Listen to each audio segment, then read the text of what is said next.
Fala família, sejam todos bem-vindos ao canal Vitrine Política. Nesse canal você recebe informações diretas, claras e sem rodeios sobre política e atualidade. Se você gosta desse tipo de conteúdo, já deixe seu like e se inscreva aqui nesse canal para você nos fortalecer aqui nessa plataforma e para que essa informação chegue a mais pessoas.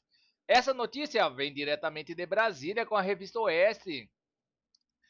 Marqueteiros de Lula e Dilma receberam milhões de dólares de Maduro. Assista esta matéria até o final para você entender melhor tudo sobre o que está ocorrendo e vamos deixando os créditos para a revista Oeste na plataforma. E não se esqueça de deixar o seu comentário e de dizer de qual cidade você vê esta matéria para que possamos saber até onde está chegando a nossa audiência e também de ativar o sino para você ficar informado sobre tudo o que acontece na política do Brasil e do mundo. Sem mais enrolações, vamos para a matéria.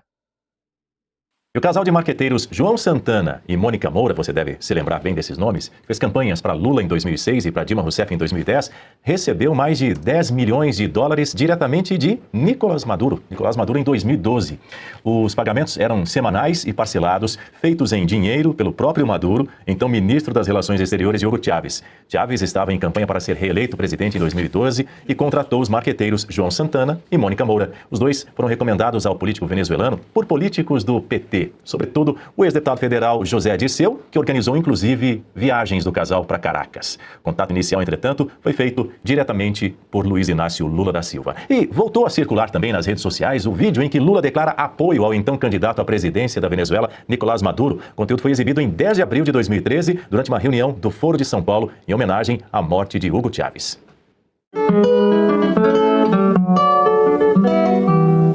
Nos 8 anos em que fui presidente do Brasil, tive a oportunidade de conviver com Nicolás Maduro, que era ministro das Relações Exteriores da Venezuela. Maduro se destacou brilhantemente na luta para projetar a Venezuela no mundo e na construção de uma América Latina mais democrática e solidária. Teve um papel decisivo na formação da Unasul e da CELAC, e sempre foi visível sua profunda afinidade com nosso querido e saudoso amigo Hugo Chávez. Os dois compartilhavam as mesmas ideias sobre o destino de nosso continente e os grandes problemas mundiais. Mais do que isso, Chávez e Maduro tinham as mesmas concepções em relação aos desafios que a Venezuela tinha pela frente, em defesa dos mais pobres. A grande obra de Chávez foi a de transformar a Venezuela em um país mais justo, realizando um massivo processo de transferência da renda petroleira em proveito das camadas mais sofridas da sociedade. Mas Chávez, assim como Maduro, sempre tiveram claro que a Venezuela necessitava escapar dos que muitos chamamos maldição do petróleo. Daí a importância que deram e que Maduro dá à necessidade de industrializar o país e desenvolver sua agricultura. Demos passos conjuntos nessa direção e estou seguro que Maduro, como presidente, será capaz de realizar esta meta de Chávez. A decisão de escolher um novo presidente caberá exclusivamente ao povo venezuelano. Não quero interferir em um assunto interno da Venezuela, mas não posso deixar de dar meu testemunho em nome do futuro deste país tão querido do povo brasileiro, mas também em nome do Mercosul, no qual a Venezuela acaba de ser recebida. Uma frase resume tudo o que sinto: Maduro, presidente, é a Venezuela que Chávez sonhou. Venezuela que Chávez sonhou é o que disse Luiz Inácio Lula da Silva em apoio a Nicolás Maduro lá em 2013. Que dureza, hein?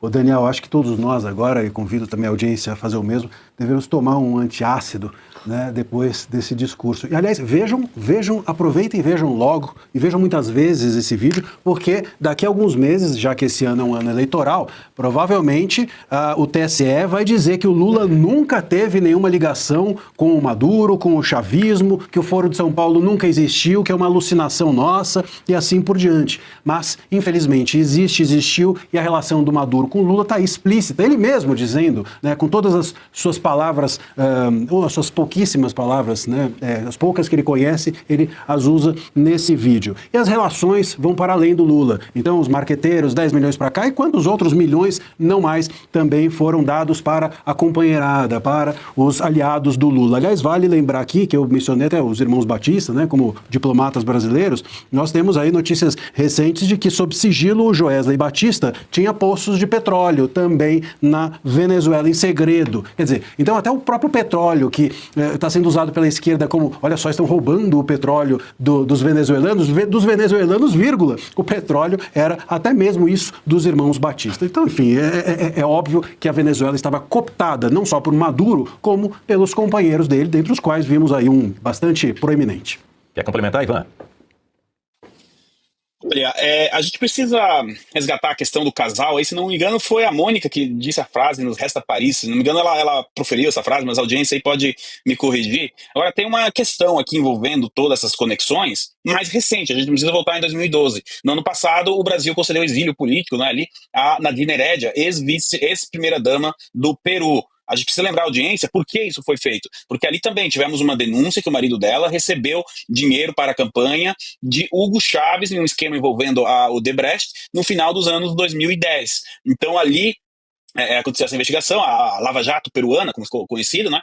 E nesse contexto, o marido dela foi condenado, ela também, e aí ela conseguiu, então, um voo com um avião da FAB para o Brasil. Olha só, né?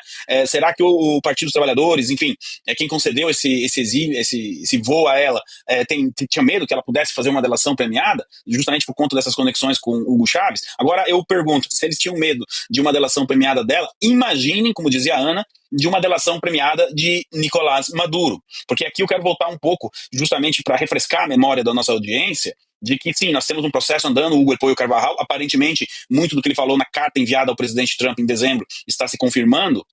Agora, o seguinte, se o Carvajal conseguiu mesmo um acordo de delação premiada com a justiça americana, ele já entregou muita coisa. O Maduro, se ele partir para esse caminho, ele precisa entregar algo que o Carvajal já não tenha, né? Ele entrega a justiça dos Estados Unidos. E aí nós voltamos à conexão do Foro de São Paulo, essas conexões que o Cauti lembrou muito bem, de um escândalo, inclusive em 2021, envolvendo o movimento Cinco Estrelas, o movimento Cinco Estrelas na Itália. O Maduro levou dinheiro à embaixada venezuelana para o representante desse partido lá na Itália, enquanto ele era ministro das Relações Exteriores. Então o Maduro teria muito para delatar, mais até desse aspecto internacional do que de suas conexões ali dentro da Venezuela. Isso o Hugo Elpoio Carvajal já fez. A justiça americana, caso ele parta para esse caminho, vai querer entender justamente essas conexões internacionais do narcotráfico com, eventualmente, estamos no início aqui de tudo, não podemos afirmar nada, mas de uma eventual conexão do narcotráfico com o Foro de São Paulo. Então, nessa barca toda aí, o casal de marqueteiros aí, que a gente viu no vídeo, enfim, talvez tenha sido só a ponta do iceberg do que podemos estar diante de descobrir lá através da justiça americana, Daniel. Diga, Cauti. Só queria comentar, Daniel, na frase do Lula nessa campanha eleitoral para o Maduro, queria mostrar a Venezuela que o Chávez sonhou. Vamos dar uma olhada na Venezuela que o Chávez sonhou, Binha? Esta Venezuela que o Chávez sonhou. As pessoas comendo lixo nas ruas da Venezuela porque faltava comida. A maior destruição de riqueza da história do Ocidente aconteceu na Venezuela. Aquele que foi o país mais rico das Américas, boiando literalmente no petróleo, se tornou um estado falido, com pessoas comendo lixo na rua. E não foi por causa das sanções, foi por causa do socialismo no século XXI. Pior do que uma guerra. Esse é o resultado do socialismo e essa Venezuela que Chávez sonhou. Um pesadelo. Pois é, Ana Paula Henkel, vimos aí o vídeo de Luiz Inácio Lula da Silva declarando todo o seu apoio ao então candidato à presidência da Venezuela, Nicolás Maduro. A internet não perdoa, né? A internet não perdoa, mas no Brasil nós sempre temos o TSE, não é? E vai ser curioso acompanhar exatamente o que o professor Marcília disse. Será que vamos poder mostrar esse vídeo perto das eleições esse ano? Ou isso será um atentado contra a democracia? Ou isso será um atentado contra as instituições, contra o governo, contra o executivo? Porque nós fomos proibidos em 2022 de falar, vejam vocês, que Lula era amigo de ditador. Isto foi proibido ser falado em 2022. Lula, amigo de ditador. E nós acabamos de mostrar um vídeo ouvindo da boca do próprio Lula todo o seu amor, respeito e carinho por um ditador. Um não, né? Outros ditadores também que passaram pela Venezuela. E agora, marqueteiros do PT. Que coisa incrível, não é, Daniel? Marqueteiros do PT e dinheiro de Nicolás Maduro unidos. É por isso, Daniel, que muitos políticos do Partido Democrata também estão ansiosos e não é de uma maneira positiva em relação a uma possível delação ou um possível acordo de Nicolás Maduro com a justiça americana. Porque nós vamos ver outros nomes, provavelmente, além de políticos marqueteiros do PT envolvidos com o dinheiro do ditador Nicolás Maduro. Talvez nós veremos também dinheiro de Nicolás Maduro envolvido. E vamos para mais notícias no site Conexão Política. Caso Venezuela, Maduro e Síria formalizaram representação jurídica nos Estados Unidos com advogados especializados em casos criminais e fiscais. Documento da Corte Federal de Nova York confirmam nomeação de Barry Polak e McDonnell como representantes legais do casal. Nicolás Maduro e sua esposa Cília Flores formalizaram nesta semana suas representações jurídicas na Justiça Federal dos Estados Unidos, onde ambos respondem a acusações criminais. Os documentos protocolados na Corte do Distrito Sul de Nova York confirmam que os dois já contam oficialmente com advogados habilitados para atuar no processo. Maduro contratou o advogado Barry Polak, conhecido como por defender o fundador da Wiki, Julian Assange. Polak foi responsável pelo acordo judicial que possibilitou a libertação de Assange após anos de asilamento na Embaixada do Equador em Londres. O nome do advogado já consta como representante oficial do réu no sistema da corte. Jacília Flores será defendida por Mark, advogado baseado no Texas, especializado em direito penal e crimes fiscais.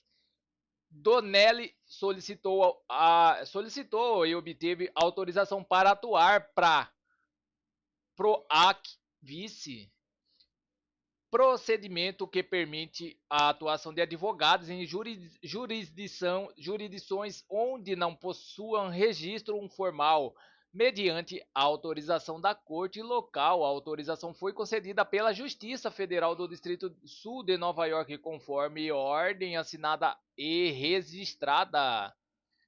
Então é isso, pessoal. Essas são as notícias que estão circulando nas mídias da internet. E não se esqueça de se inscrever e deixar o seu like e clicar no sino para mais informações sobre política.